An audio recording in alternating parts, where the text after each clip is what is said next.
Hello friends, how are you? कैसे हो? Good morning, all is well, right?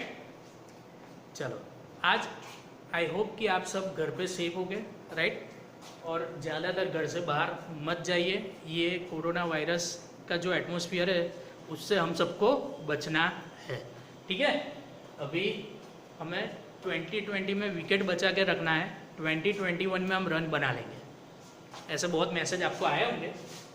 Okay, jocks apart, start करते हैं हमारा लास्ट कंसेप्ट जो जीटीयू में कई बार एग्जाम में ये जो सम है वो आता है। बहुत इंपॉर्टेंट सेशन है आज का, और यहाँ पे वो लोग कुछ भी चेंज करते हैं, राइट? तो सबसे पहले ये एग्जाम्पल को पढ़ते हैं। मैंने बोला था कि अगर पढ़ोगे तो आधा प्रॉब्लम क्या हो जाएगा, सॉल्व हो जाएगा। तो यहाँ पे मुझे क्या दिया है, दो रेजिस्टेंस दिए है, right? R1 and R2। But बोलोगे कि सर रेजिस्टेंस जो दो दिए है उसमें फॉर्म कुछ अलग है। कोई बात नहीं, देखते। બે અવરોધો આપેલા છે। અવરોધ બધાને ખબર છે ને, 9મા 10મા માં આપણે ભણ્યા હતા ને, વિદ્યુત પ્રવાહ, અવરોધ, राइट? तो दो मुझे रेजिस्टेंस दिए और दोनों को किसमें कनेक्ट किया है, सीरीज में कनेक्ट किया है। सेमा जोड़ेला है, श्रेणी जोड़ा है। तो आपको एक बात याद दिला दूं कि अगर रेजिस्टेंस को हम सीरीज में कनेक्ट करते हैं तो उसका क्या होता है, एडिशन। यानी सीरीज कनेक्शन में तीन रेजिस्टेंस हो गए तो क्या होगा, R1 plus R2 plus R3। चार हो गए तो क्या हो गए, R1 plus R2 plus R3 plus R4। यहाँ पे मेरे पास दो ही रेजिस्टेंस है, R1 एंड R2, तो उसको सीरीज में कनेक्ट करेंगे तो क्या होगा, उसका एडिशन। ये एक फंडा आपको क्लियर होना चाहिए। तो उन्होंने क्या बोला है कि इसमें मुझे क्या ढूंढना है, सबसे पहले क्या फाइंड करना है। तो ऐसा बोला है कि फाइंड मीन एब्सोल्यूट एरर, सबसे पहली चीज। ओके, अच्छा है, चलो। मीन एब्सोल्यूट एरर એટલે કે શું શોધવાનું છે, મહત્તમ નિરપેક્ષ ત્રુટિ, અથવા તો આપણે એવું પણ કહી શકીએ કે સરેરાશ નિરપેક્ષ त्रुटि।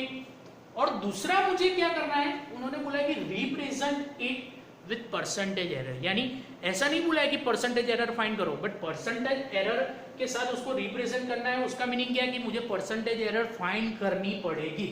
कई एग्जाम्पल ऐसे होते हैं उसमें आपको डायरेक्ट नहीं बताते, आपको ऐसा ट्विस्ट करके देते, तो आपको पता होना चाहिए कि उसमें फाइंड क्या करना है, राइट? ओके, प्रतिशत त्रुटि સાથે દર્શાવો એટલે મારે મહત્તમ નિરપેક્ષ ત્રુટિ પણ શોધવી પડશે અને બીજું શું શોધવું પડશે, प्रतिशत त्रुटि। फंडा समझ में आया है, क्या करना है, ठीक है? रेजिस्टेंस सीरीज में कनेक्ट करते हैं तो उसका क्या करना पड़ेगा, सम करना पड़ेगा, एनो सरवाळो करવો પડશે। दूसरा एक फॉर्मेट आपको दिखा दूं कि कभी भी जब भी ऐसे फॉर्मेट में होता है, राइट, तो उसमें ये वाली जो टर्म होती है वो मेरी क्या होती है, ओरिजिनल टर्म, यानी जो खुद है वो। और ये जो होता है यहाँ पे मैंने दिखा है डेल्टा ए, तो यही मेरी क्या होती है, क्या होती है, यहाँ पे मैंने लिखा है एब्सोल्यूट एरर, निरपेक्ष त्रुटि, राइट?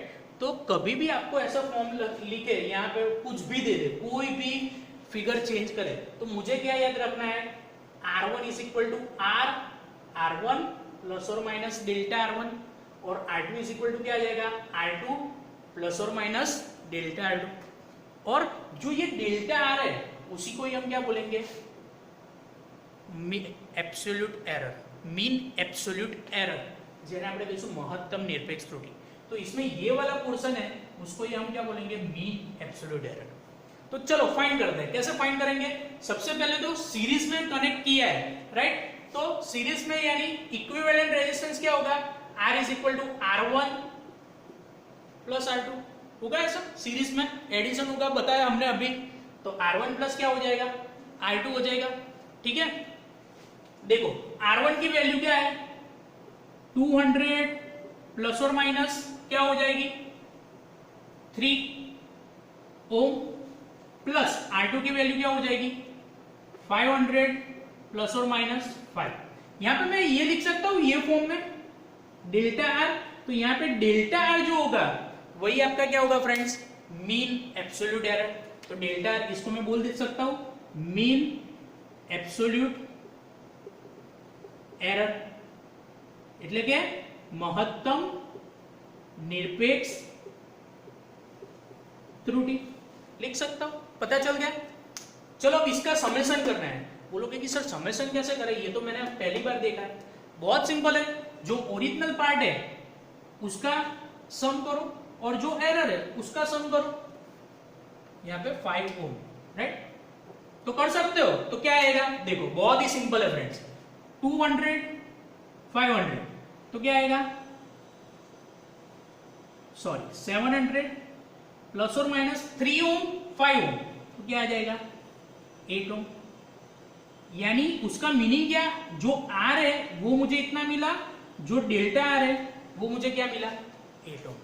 तो मैंने क्या बोला था, हमें क्या फाइंड करना है, सबसे पहली चीज मीन एब्सोल्यूट एरर। तो मीन एब्सोल्यूट एरर मेरी क्या आई, या तो मैक्सिमम एब्सोल्यूट एरर, वो मेरी क्या आई मीन एब्सोल्यूट एरर, वो मेरी क्या आ गई प्लस और माइनस 8 लिख सकता हूं। ये मेरा क्या आया फर्स्ट आंसर। दूसरा हमने क्या बोला था कि दूसरा मुझे क्या फाइंड करना है, दूसरा क्या फाइंड करना है, भूल गए, परसेंटेज एरर। तो परसेंटेज एरर कैसे फाइंड करते थे, हाँ सर याद आया, परसेंटेज एरर की फॉर्मूला क्या थी, रेशियो। क्या रेशियो था, ओके परसेंटेज एरर क्या था, रिलेटिव एरर को 100 से मल्टीप्लाई करेंगे तो क्या मिलेगा परसेंटेज एरर। प्रतिशत त्रुटि कोने कहता था, सापेक्ष त्रुटि ने 100 वडे गुणता था तो શું મળતી હતી प्रतिशत त्रुटि, बट सापेक्ष त्रुटि ની फॉर्म्यूला શું હતી, what is the formula of relative error. तो बोलोगे कि हाँ सर याद आया, रेशियो था। किसका रेशियो था, it is nothing but the ratio of mean absolute error to the average.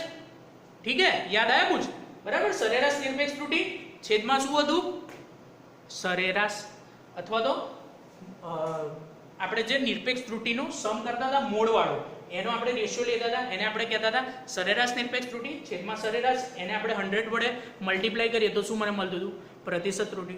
तो बस परसेंटेज एरर के लिए यही चाहिए, ये एक तो मुझे मिल गया। देखो अब कैसे फाइंड करूंगा परसेंटेज एरर, यहाँ पे ए के फॉर्म में मैंने दिया था, यहाँ पे क्या है आर है, तो परसेंटेज एरर कैसे मैं फाइंड कर सकता हूँ, बोलो बोलो बोलो, delta R divided by R multiply by 100, very simple.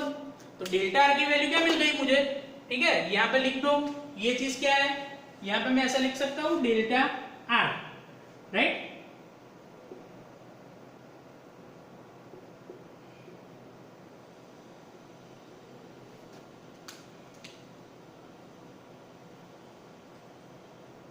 चलो तो ये डेल्टा आर की वैल्यू मुझे क्या मिली 8, तो यहाँ पे मैं क्या लिख दूंगा 8।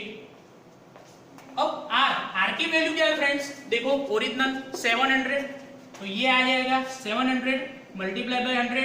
आप इसका कैलकुलेशन करोगे तो आंसर आएगा लाइक दिस, कैलकुलेटर अलाउ है, आप कैलकुलेशन करके देख सकते हो, राइट 1.14%। तो दूसरा मुझे क्या मिल गया परसेंटेज एरर, तो मेरी परसेंटेज एरर कितनी है 1.14%। चलो सर दो चीज तो मैंने फाइंड कर ली, अब लास्ट ही करनी है, कौन सी लास्ट, इसको रिप्रेजेंट करना है किससे, परसेंटेज एरर से। तो कैसे करेंगे रिप्रेजेंट, फाइनल फॉर्म कैसे लिखेंगे, यहाँ पे फाइनल फॉर्म में लिख रहा हूं, आप ऐसा भी लिख सकते हो in the form of percentage error, right. क्या लिख सकते हो लाइक दिस, इक्विवेलेंट रेजिस्टेंस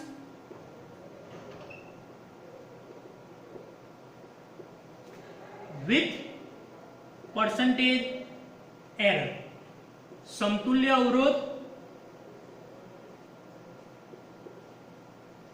प्रतिशत त्रुटि साथ।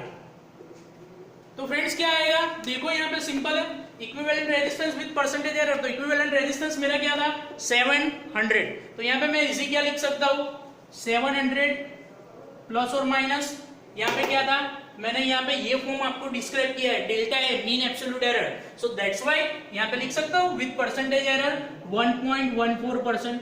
तो ये तीनों तीन चीज हमेशा आप एक हैबिट रखो, जब भी आप सॉल्यूशन बनाते हो तो मार्क्स कैसे होता है, जितना आपका पेपर एट्रैक्टिव होगा उतने इजीली आपको मार्क्स मिलेंगे। तो जो भी आप फाइंड कर रहे हो उसको बॉक्स बनाने की आदत रखो, या तो उसको हाईलाइट करने की हैबिट रखो, तो इजीली क्या हो जाएगा, आपका आंसर इजीली आ जाएगा।